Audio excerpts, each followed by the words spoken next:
English Adda, the best institute of English of Bihar.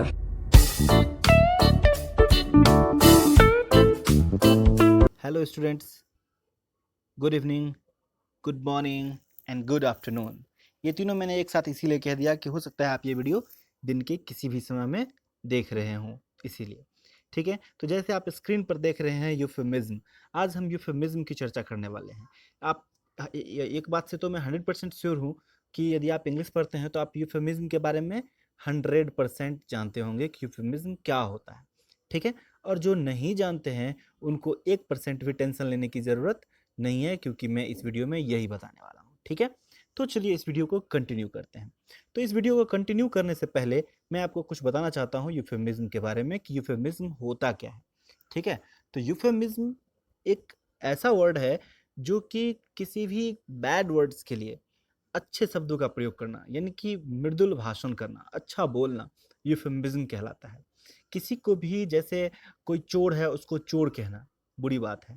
ठीक है, कोई बुढ़ा है उसको बुढ़ा कहना बुरी बात है, लेकिन अगर चोर है तो चोर ही बोलेंगे, लेकिन अपने शब्दों में थोड़ा परिवर्तन ला करके उसको अच्छे तरीके से बोलेंगे। तो उस अच्छे तरीके से बोलना यूफेमिज्म कहलाता है। अब यूफेमिज्म का थोड़ा पोस्टमार्टम करें तो ईयू इसमें लगा हुआ है। ईयू यू एक ग्रीक वर्ड है जिसका मतलब होता है गुड। ओके, और नेक्स्ट है हमारा फेमिज्म। इसका मतलब होता है स्पीच, SPEECH, स्पीच। इस दोनों का तो मीनिंग आपको आता ही होगा। गुड मतलब अच्छा, और स्पीच यानी कि अच्छा भाषण, मृदुल भाषण, अच्छा ऐसा बोलना जो दूसरों को प्रिय लगे, है ना। तो गुड गुड स्पीच यूफेमिज्म कहलाता है, यानी कि using good words instead of bad words. Okay, euphemism कहलाता है। जिस बैड वर्ड्स के बदले गुड वर्ड्स का प्रयोग करना यूफेमिज्म कहलाता है। चलिए, इसमें हमने 10 यूफेमिज्म का ऐसा लिस्ट लिया है जो आपको डेली लाइफ में बहुत यूज होंगे। तो एक एक करके हम उस 10 को देखते हैं। Let's continue. तो आप देख रहे हैं इंग्लिश अड्डा 991 चैनल, और मैं हूं नरोत्तम कुमार। चलिए कंटिन्यू करते हैं एक एक करके। तो इस लिस्ट में हमारा फर्स्ट वर्ड जो है वो है फैट।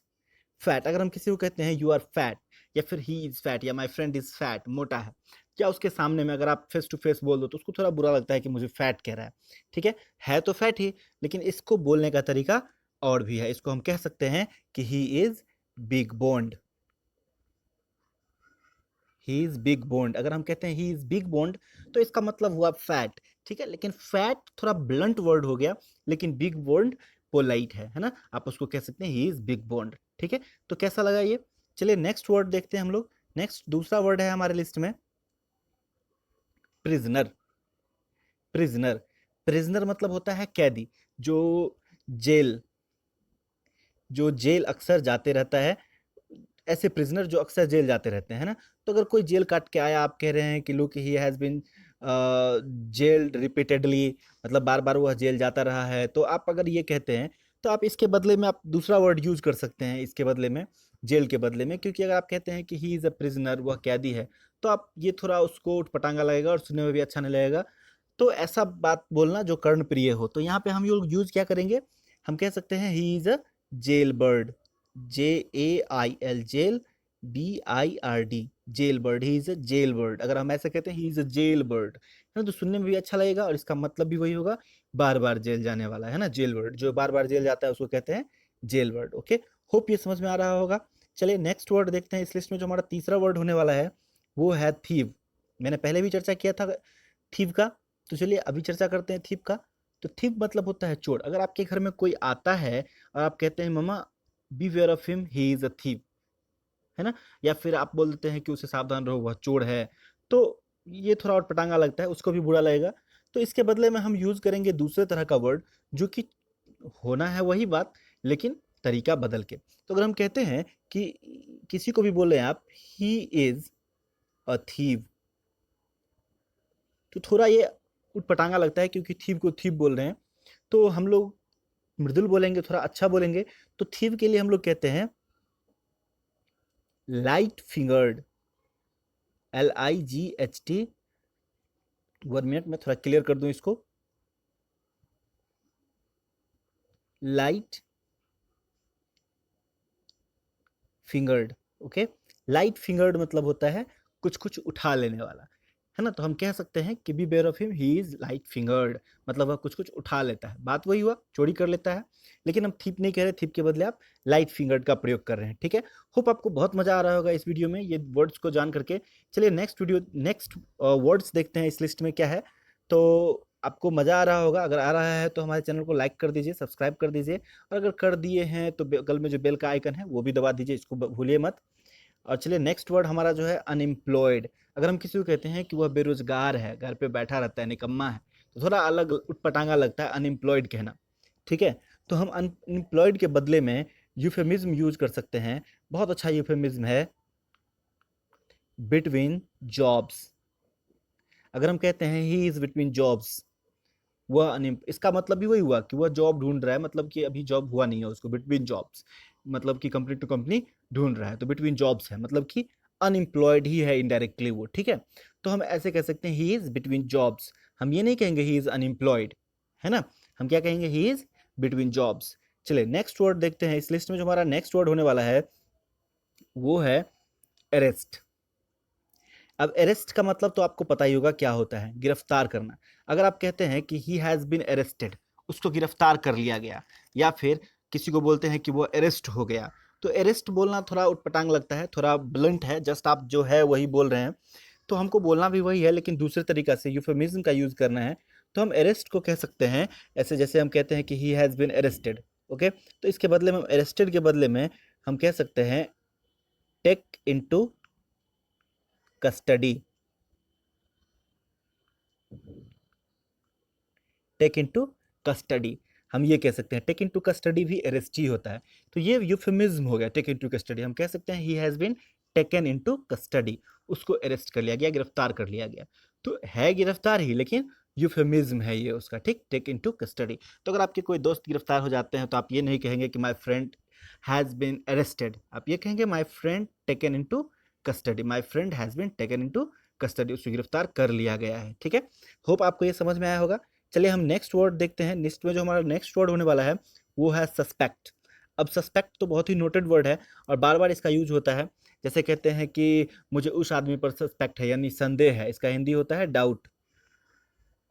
डाउट मतलब संदेह होता है, सस्पेक्ट, है ना।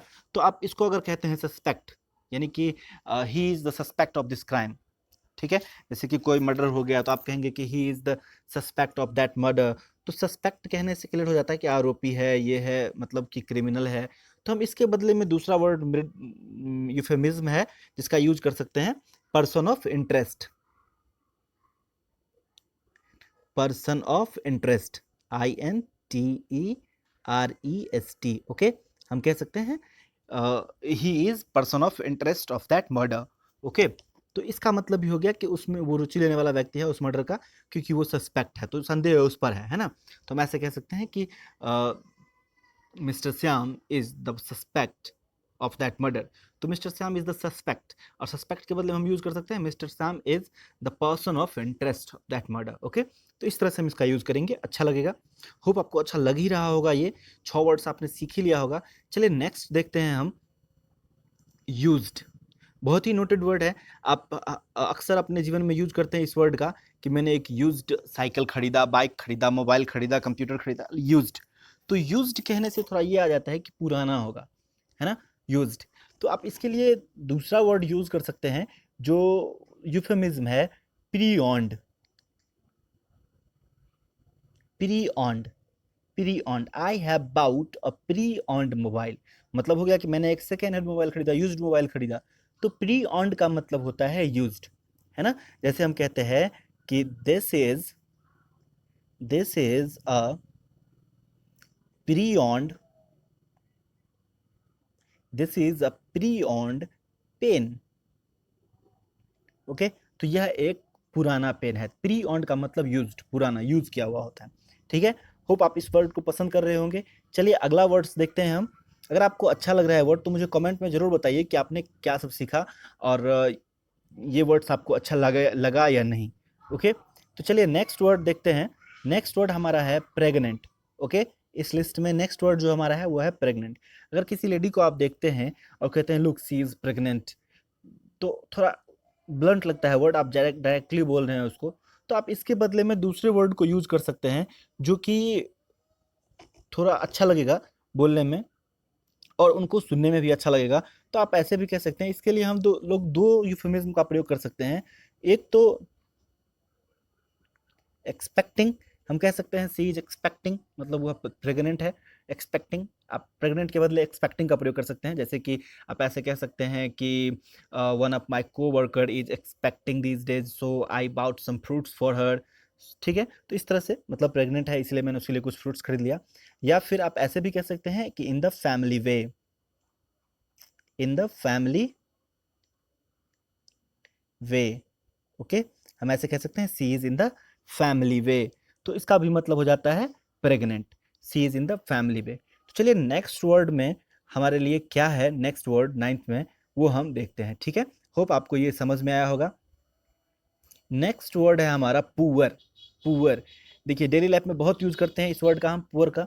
और पुअर के लिए क्या यूफेमिज्म होगा वो हम लोग आज देखने वाले हैं। तो पुअर के लिए जो यूफेमिज्म होगा, जैसे हम किसी को कहते हैं कि he is poor, very poor, तो पुअर के लिए जो यूफेमिज्म हम लोग यूज करने वाले हैं वो क्या है, इकोनॉमिकली डिसएडवांटेज्ड। ठीक है, जैसे कहते हैं कि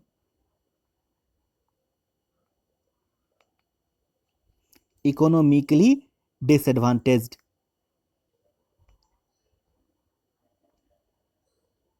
डिसएडवांटेज्ड।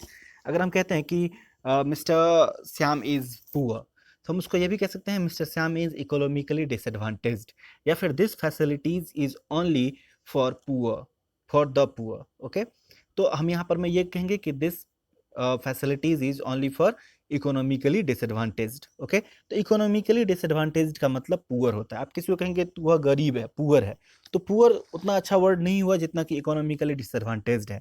इकोनॉमिकली डिसएडवांटेज्ड मतलब आप थोड़ा इज्जत दे के बात कर रहे हैं उससे, पुअर से। और वर्ड हम देख लेते हैं, लास्ट वर्ड जो है हमारा लिस्ट में, बाथरूम और टॉयलेट। अगर आपको इसका यूज करना है जहां आप मास में बैठे हुए हैं और आपको बाथरूम या टॉयलेट जाना है, तो आप डायरेक्टली नहीं कह सकते हैं कि मुझे बाथरूम जाना है या टॉयलेट जाना है।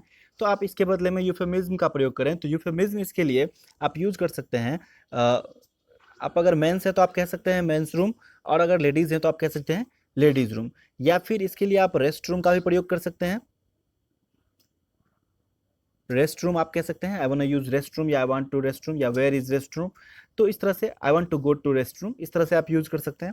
और नहीं तो इसके बदले में आप एक और इडियम्स का प्रयोग कर सकते, यूफेमिज्म का प्रयोग कर सकते हैं जो बहुत ही लेटेस्ट है और बहुत ही अच्छा है। जैसे आप कह सकते हैं कि I want to powder one's nose। तो powder one's nose जो है वो क्या है कि एक यूफेमिज्म है टॉयलेट के लिए, है ना, टॉयलेट जाना या फिर बाथरूम जाने के लिए powder one's nose है। तो ये वंस के बदले में आप यहाँ पर में क्या यूज करेंगे, अगर आप आई का यूज कर रहे हैं, आई वांट टू powder, तो माई नोज करेंगे वंस के बदले। और अगर ही है, ही वांट्स टू powder, तो हिज नोज, यानी कि जो सब्जेक्ट होगा उसके अनुसार ये चेंज होगा। ठीक है, तो होप आपको ये भी अच्छा लगा होगा 10th वर्ड। और मेरा मन कर रहा है एक वर्ड और आप मैं आपको बता दूं जो डेली लाइफ में बहुत ज़्यादा यूज कर होता है, तो चलिए उसको भी हम देख लेते हैं। हमारा लास्ट वर्ड है 11th, डेथ। डेथ, अब जैसे कहते हैं ही इज डाइड, डाई या डेथ, तो डाई या डेथ बोलना डाइफेमिज्म होता है, यूफेमिज्म नहीं। तो यूफेमिज्म में हम इसका प्रयोग कर सकते हैं, जैसे कहेंगे कि पास्ड ऑन, पास्ड ऑन आपको आता ही होगा, या फिर पास्ड अवे, ये भी कह सकते हैं पास्ट अवे। तो ये भी बहुत अच्छा यूफेमिज्म है। या फिर इससे भी अच्छा, जैसे कि ही, यदि कहते हैं कि ही डाइड मतलब वह मर गया, है ना, वह मर गया, ही डाइड, वह मर गया। तो इसके लिए आप ऐसे भी यूज कर सकते हैं कि meet one's maker, meet one's maker. Okay, तो वंस के बदले में आप जो है तो ही, हिज लगाएंगे, हर लगाएंगे, हर हिज लगाएंगे, सी रहेगा तो हर लगाएंगे, आई रहेगा तो माई लगा देंगे। तो जैसे कहते हैं कि सी मेट हर मेकर, मतलब कि वह अपने मेकर से मेट कर गई, यानी कि मर गई। ठीक है, तो इस तरह से हम इसका प्रयोग कर सकते हैं डेथ के लिए, इडियम्स। चलिए अब ये लास्ट हुआ, हमारा लास्ट वर्ड था। और आपको ये वीडियो कैसा लगा कमेंट में ज़रूर बताएं। और लास्ट में अगर आपको अच्छा लगा तो आप हमारे वीडियो को, चैनल को सब्सक्राइब कर लें। Okay, thanks for watching, bye bye.